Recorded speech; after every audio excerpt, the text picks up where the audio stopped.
نحمده ونصلي ونسلم على رسوله الكريم أما بعد فأعوذ بالله من الشيطان الرجيم بسم الله الرحمن الرحيم والفجر وليال عشر وقال رسول الله صلى الله عليه وسلم من وجد سعة لم يضحي فلا يقربن مصلانا صدق الله وصدق رسوله النبي الكريم ونحن على ذلك لمن الشاهدين والشاكرين والحمد لله رب العالمين۔ میرے محترم بھائیوں اور دوستو، اللہ رب العزت کی ذات نے اہل ایمان کے لیے بڑے قرب کے موقع رکھے ہیں۔ ان قرب کے موقعوں میں ایک موقع یہ ذو الحجہ کا مہینہ بھی ہے۔ اللہ رب العزت کی ذات نے اس مہینے کی پہلی 10 راتوں کو اور پہلے 10 دنوں کو بڑی عظمت عطا فرمائی ہے۔ قرآن پاک میں بہت سی چیزوں کی اللہ نے قسم اٹھائی، تو علماء اکرام نے وہاں پر قسم کا ایک مفہوم یہ بھی لکھا کہ اللہ کی ذات کسی عام چیز کی قسم نہیں اٹھاتے، کسی خاص چیز کی قسم اٹھاتے ہیں اور اس کی عظمت کی طرف اشارہ ہوتا ہے اسے۔ والتین والزیتون وطور سینین وہذا البلد الامین، یہ 4 قسمیں ہیں۔ تو علامہ سیوطی رحمۃ اللہ علیہ فرماتے ہیں کہ اصل میں والتین ای ورب التین والزیتون ورب الزیتون، انجیر کے رب کی قسم، زیتون کے رب کی قسم، تو اسی طریقے سے فجر کی قسم، فجر کے رب کی قسم، ولیال عشر، 10 راتوں کی قسم، یعنی 10 راتوں کے رب کی قسم۔ اللہ رب العزت کی ذات اس عشرے کی عظمت کی طرف اشارہ فرمانا چاہتے ہیں۔ یہ کوئی معمولی نہیں ہے۔ جامع ترمذی شریف حدیث پاک کی کتاب ہے، صفحہ 158 پر باب ما جاء فی صیام العشر، امام ترمذی ایک باب باندھتے ہیں اور اس کے تحت حدیث نقل فرماتے ہیں کہ پیغمبر دو عالم صلی اللہ علیہ وسلم نے ارشاد فرمایا کہ ذو الحجہ کے پہلے 10 دنوں سے بہتر زمانہ عبادت کا کوئی زمانہ نہیں، اور فرمایا کہ اس میں ہر دن کا روزہ، نفلی روزہ جو ہے، پہلے 9 روزے، فرمایا کہ یہ سال بھر کے روزوں کے برابر ثواب رکھتا ہے۔ ایک دن کا روزہ سال کے روزوں کے برابر، اور رات کی عبادت شب قدر کے برابر حیثیت رکھتی ہے۔ تو یہ راتیں بھی قیمتی ہیں، دن بھی قیمتی ہیں، اور صورتحال ساری کہ اس مہینے میں اللہ رب العزت نے 2 اہم عبادات کو رکھا ہے، جس کا ذکر سورۃ الکوثر میں اللہ نے فرمایا فصل لربک وانحر، کہ اے نبی آپ اپنے رب کی نماز پڑھیے اور قربانی کیجیے۔ نماز سے تو مراد ہے نماز عید، اور قربانی سے مراد عمل قربانی جو 10 ذو الحجہ کو مسلمان پوری دنیا میں کرتے ہیں، 10، 11 اور 12 کی شام تک۔ اور دوسری بڑی اہم عبادت جو 9 ذی الحجہ کو ادا ہوتی ہے عرفات کے میدان میں، الحج عرفہ، کہ حج 9 ذی الحجہ کی حاضری کا نام ہے، اسلام کا بڑا رکن ہے۔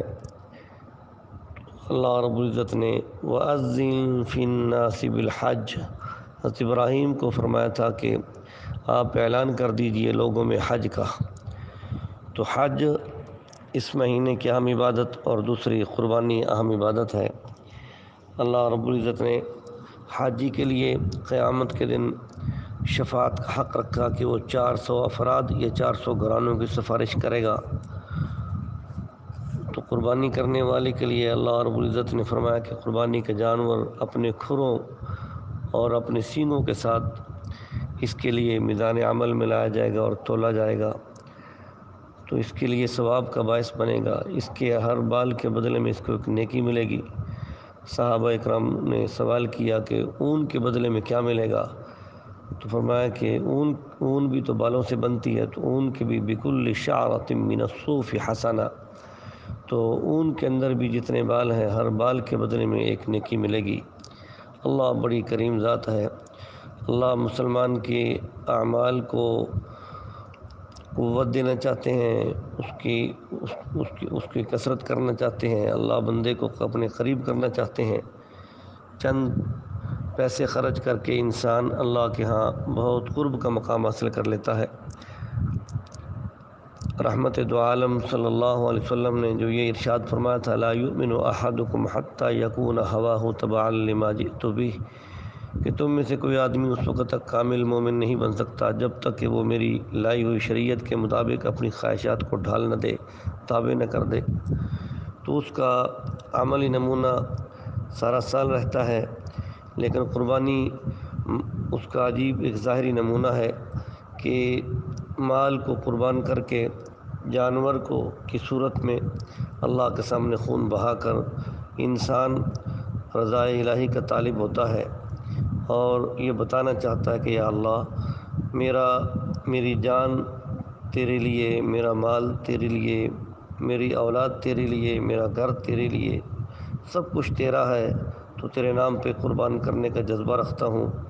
جب بھی کوئی تیری طرف سے کوئی موقع آئے گا تو میں اپنے نفس کی خواہشات کو قربان کر کے تیری عظمت کو سلام کروں گا اور تجھ سے ثواب کا طلبگار ہوں گا۔ تو قربانی کا جانور بڑے جذبے سے ذبح کرتے ہیں۔ اسی کا نام قربانی نہیں ہے، بلکہ سال بھر میں جب بھی اللہ کا حکم جس وقت متوجہ ہوگا تو اس کو پورا کرنے کا نام قربانی ہے۔ عملی یہ ایک ظاہری ایک صورت تھی، اور اس صورت کو بھی اپنے مقام اور محل میں پورا کرنا ضروری ہے کہ 10، 11 اور 12 کی شام تک پورا ہونا ضروری ہے، تاکہ اگر فقہا نے لکھا کہ اگر کسی آدمی نے جانور خریدا اور اسے ذبح کرنے کا موقع نہ مل سکا، نہ 10 کو ذبح کر سکا، نہ 11 کو ذبح کر سکا، نہ 12 کو ذبح کر سکا، تو اب اس کے لیے اس جانور کو زندہ صدقہ کرنا واجب ہے، یا اس کی قیمت صدقہ کر دے اور وہ گھر میں رکھ لے۔ خون بہانے کی مدت ختم ہو چکی ہے۔ خون بہانا صرف 3 دن کے اندر اللہ رب العزت کی ذات کو بڑا محبوب ہے۔ سال کے یہ 3 دن عظیم دن ہیں، چوتھے دن قربانی نہیں ہوتی۔ اللہ رب العزت کی ذات نے ان 3 دنوں کے اندر ہی خون بہانے کو شرط قرار دیا ہے، اور امت کا تواتر اسی پر چلا آ رہا ہے۔ تو اس لیے قربانی کا جانور تو ذبح کر دیا، لیکن جب 5 نمازوں کی پابندی کا مسئلہ آیا تو کہتا ہے میرے پاس ٹائم ہی نہیں ہے، ادا کہاں سے کروں، آفس سے فارغ نہیں ہوتا، تکبیر اولیٰ اور جماعت صف اول کا اہتمام نہیں کرتا، کہتا ہے دکان کے اندر جماعت کروا لوں گا۔ تو یہ قربانی کی روح حاصل نہیں ہوئی اس بندے کو۔ مال تو خرچ کر دیا، مگر جب والدین کی خدمت کا موقع آیا تو کہتا ہے مجھ سے والدین کی خدمت نہیں ہوتی، والدین کا ادب نہیں ہوتا۔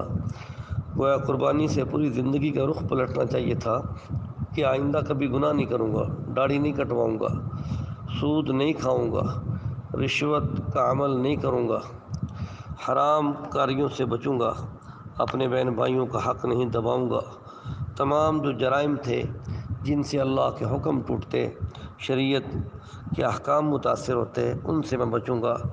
پیغمبر دو عالم صلی اللہ علیہ وسلم نے جو صحابی کو حکم دیا تھا، ابن ماجہ شریف میں حدیث پاک ہے، اتق المحارم تکن اعبد الناس، کہ تو حرام کاموں سے بچ کے زندگی گزارنا تو لوگوں میں سب سے بڑا عابد بن جائے گا۔ اصل تو قربانی کے اندر اس چیز کا مظاہرہ کرنا تھا کہ یا اللہ تیرے نام پر مال قربان کیا ہے تو تیرے نام پر اپنی خواہش کو بھی قربان کرتا رہوں گا۔ قربانی کر دی، اور قربانی کا جانور جب ذبح ہونے لگے تو اس وقت دل کے اوپر اس کے جدائی کی چوٹ لگے اور دل پر غم ہو اس کی جدائی کا، جیسے بیٹا باپ سے جدا ہوتا ہے تو اس وقت ایک جدائی کا غم سوار ہوتا ہے، وہی غم اللہ رب العزت جانور کی قربانی کو موقع پر نصیب کر دے تو جو ثواب بیٹے کی قربانی پر ملنا تھا وہی اللہ رب العزت اس کے بدل جانور کے اوپر اللہ عطا فرماتے ہیں۔ ہمارے اکابر میں شیخ الہند جنہیں حضرت حکیم الامت اشرف علی تھانوی رحمۃ اللہ علیہ شیخ العالم فرمایا کرتے تھے، حضرت مولانا محمود حسن دیوبندی رحمۃ اللہ علیہ ہمیشہ گائے پالا کرتے تھے، اور کچھ دن قربانی سے پہلے لے کر اس کی خدمت کرتے، عصر سے لے کر مغرب تک اس کو جنگل میں لے جاتے اور اس کے ساتھ خوب پیار کرتے اور اس کو دوڑاتے اور خود بھی دوڑتے۔ جب ذبح کا وقت آیا تو شیخ کی آنکھوں میں سے آنسو تھے، آنکھیں پرنم تھیں، اور اللہ کے نام پر اسے قربان کر رہے تھے۔ اقبال کا شعر ہے کہ نہیں نہ امید اقبال اپنی کشت بحرا سے، ذرا نم ہو تو یہ مٹی بڑی زرخیز ہے ساقی۔ اس ذات کے نام پہ جب جانور قربان ہو رہا ہو تو اس کی جدائی سے آنکھیں پر نم ہوں تو اللہ کتنے خوش ہوں گے کہ اپنی محبوب چیز کو میرے نام پر قربان کر رہا ہے۔ لن تنالوا البر حتى تنفقوا مما تحبون، کہ تم لوگ نیکی کو اس وقت تک حاصل نہیں کر سکتے جب تک کہ اپنی محبوب چیز کو تم خرچ نہ کر ڈالو۔ تو اللہ رب العزت کی ذات کا احسان ہے کہ قربانی حضرت ابراہیم کا طریقہ ہے۔ پہلے کسی پیغمبر کو قربانی کا گوشت کھانے کی اجازت نہیں تھی۔ یہ ہمارے نبی حضرت محمد مصطفیٰ صلی اللہ علیہ وسلم کا یہ ایک واسطہ اس امت کو نصیب ہوا کہ آپ کی برکت سے قربانی کا گوشت کھانا بھی نصیب ہو گیا۔ تو قربانی کا طریقہ ابراہیم سے پہلے بھی ہر امت کے اندر اللہ نے رکھا تھا۔ وَلِكُلِّ أُمَّةٍ جَعَلْنَا مَنْسَكًا، ہر امت کے اندر اللہ نے قربانی کو رکھا ہے مختلف صورتوں اور شکلوں میں، لیکن اس کا گوشت یا وہ چیز قربان ہونے والے کسی کے لیے کھانا حلال نہیں قرار دی۔ یہ ہمارے نبی محمد مصطفیٰ صلی اللہ علیہ وسلم کا ذریعہ بننا تھا اور آپ کے ذریعے سے امت کے لیے حلال ہوا۔ تو آپ صلی اللہ علیہ وسلم کے نسبت سے قربانی کا گوشت اس کا کھانا بھی ثواب ہے، اس لیے اس قربانی کے گوشت کو بیچنا جائز نہیں ہے۔ صدقہ کر دیں، عطیہ کر دیں، دوستوں میں تقسیم کریں، غربا میں تقسیم کریں، اپنے گھر میں جمع کر لیں، ذخیرہ کر لیں، سب جائز ہے۔ آپ صلی اللہ علیہ وسلم کی ذات گرامی نے قربانی کے بڑے فوائد بیان فرمائے ہیں، اور ان مسائل اور فوائد کو سامنے رکھتے ہوئے جذبے کے ساتھ اس چیز کو دوسرا ادا کرنا چاہیے۔ پھر قربانی کے جانور کوشش کیا جائے عیب سے سلامتی اور بے عیب جانور لے تاکہ اللہ کے ساتھ خوش ہوں، اور اس جانور کو گلیوں میں پھرائیں، اس کی تشہیر بھی ثواب ہے۔ حضرت عبداللہ ابن عمر رضی اللہ تعالیٰ عنہ اپنے غلام کو جانور دیا کرتے تھے، فرماتے لے جاؤ اور مدینہ کے گلیوں میں گھما کر اعلان کرو کہ عبداللہ ابن عمر کی قربانی کا یہ جانور ہے، تاکہ لوگوں کو پتہ چلے۔ تو ایک دوسرے کے اندر بڑھ چڑھ کر قربانی میں حصہ لینے کا ایک جذبہ پیدا ہوتا تھا۔ اس میں دکھاوا بھی جائز ہے، حالانکہ عام عبادات میں دکھاوا شرک ہے، اس کے اندر دکھاوا جائز ہے کہ لوگوں میں قربانی کا جذبہ ابھارنے کے لیے جانور کو گلیوں میں پھراؤ اور اس کے ساتھ پیار کرو، محبت کرو۔ آج تو ہمارے ہاں قربانی کا جانور لے کر اول تو خریدتے نہیں، اور اتنے بہانے لوگ بناتے ہیں کہ کسی نہ کسی طرح ہم قربانی کرنے سے بچ جائیں۔ عورتیں ہیں زیورات لے کر بیٹھی ہیں، بڑے بڑے جہیز کا سامان ان کے پاس رکھا ہوا ہے، لیکن قربانی کرنے کے لیے تیار نہیں ہے۔ 10,000 12,000 اللہ کے نام پر خرچ کرتے ہوئے تکلیف ہوتی ہے۔ جامع ترمذی شریف میں حدیث پاک ہے، ان الدم یقع بمکان قبل ان یقع بالارض فطیبوا بها نفسا، کہ اللہ کی ذات بڑی مہربان اور کریم ذات ہے کہ خون زمین پر گرنے سے پہلے، ذبح کا خون جانور کا زمین پر گرنے سے پہلے اللہ کے ہاں قبولیت کے مقام پر پہنچ جاتا ہے۔ اس لیے تم خوش دلی کے ساتھ قربانی کیا کرو، تنگ دلی کے ساتھ قربانی نہ کیا کرو۔ اس لیے بہانے مت ڈھونڈو، اللہ نے مال دے رکھا ہے تو چھپاؤ مت۔ اگر پیسہ نہیں ہے، زیور ہے، تجارت کا سامان موجود ہے، گھر میں جہیز کا سامان کافی زیادہ موجود ہے، تو قرض لے کر کر لو، قرض لے کر قربانی بھی کرنا جائز ہے۔ اب بعد میں آہستہ آہستہ ادا کر دینا۔ ادھار لے کر جانور قربانی کرنا بھی جائز ہے، اور بڑا ضروری نہیں ہے۔ میں نے کیا عرض کہ ادنا جانور بکری جو 8,000 اور 10,000 میں مل سکتی ہے وہ کر لے، تاکہ اس واجب کو ادا کریں۔ امت کے اندر اتنے بڑے دھوکے میں اس وقت لوگ پڑے ہوئے ہیں، کہتے ہیں جی قربانی نہ کرو اور اپنی قربانی کی رقم صدقہ کر دو۔ آپ صلی اللہ علیہ وسلم کی ذات گرامی نے کتنے دوسرا اہتمام سے بھی یہ بات فرمائی اور دکھ کے ساتھ فرمائی کہ من وجد ساعة فلم يضحي فلا يقربن مصلانا۔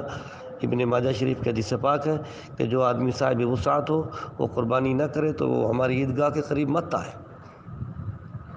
آپ لاکھ روپے صدقہ کر دیں، اس لاکھ روپے صدقہ کرنے سے بہتر ہے کہ قربانی کا واجب ادا کر کے 12-15 ہزار روپے کا دوسرا حصہ ڈال کر آپ اپنا واجب ادا کر لیں۔ خون کا بہانا شرط ہے، جو عبادت جس شکل میں امت میں چلی آ رہی ہے اس شکل کو محفوظ رکھنا امت کے لیے ضروری ہے۔ خون کے بہانے کی صورت میں قربانی کی عبادت چلی آ رہی ہے۔ آپ صلی اللہ علیہ وسلم مدینہ منورہ میں 10 سال رہے ہیں۔ ترمذی شریف کی حدیث ہے، اقام رسول اللہ صلی اللہ علیہ وسلم بالمدینۃ 10 سنین یضحی، 10 سال اللہ کے نبی نے قربانی کی ہے، 1 سال بھی ناغہ نہیں فرمایا۔ صدقہ الگ عبادت ہے، قربانی واجب کی صورت میں الگ عبادت ہے، اس کو اس اصلی شکل میں رکھ کر اس کو ادا کرنا ضروری ہے امت کے لیے۔ اس میں بہانے مت بناؤ، صدقہ کرنا تم کرتے پھرو، کوئی نہیں تمہیں روکتا، لیکن قربانی کا خون کی بہانے کی صورت میں اس قربانی کو ادا کرنا امت کے لیے ایک الگ ضروری ہے۔ نہیں ادا کریں گے تو قربانی کے دن گزر گئے تو تب بھی علماء نے لکھا ہے کہ معافی نہیں ہے، اس کی قضا واجب ہے۔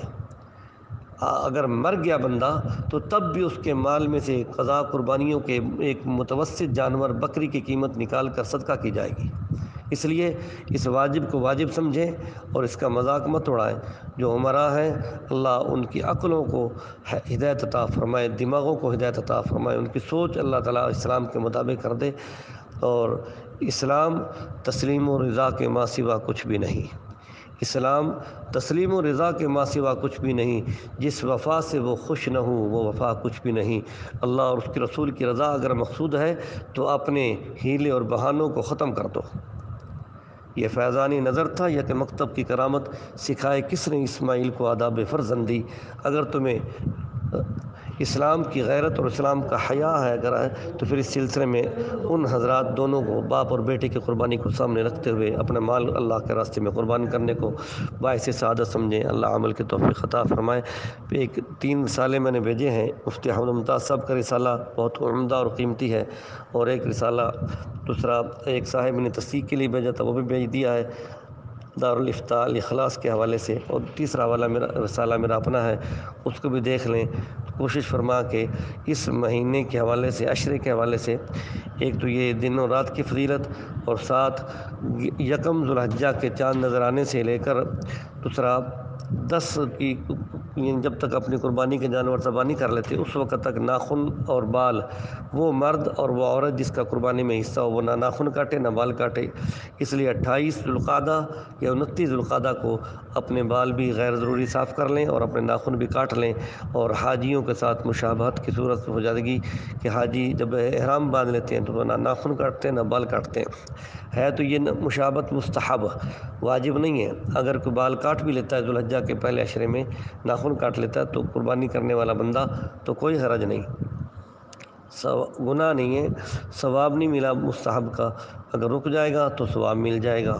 باقی جن حضرات پر قربانی واجب نہیں، جو انتہائی غریب ہیں، ان کے لیے یہ بال اور ناخن کا مسئلہ نہیں ہے، یہ صرف ان لوگوں کے لیے جنہوں نے قربانیاں کرنی ہیں اور جو قربانی میں حصہ ڈالا ہوا ہے۔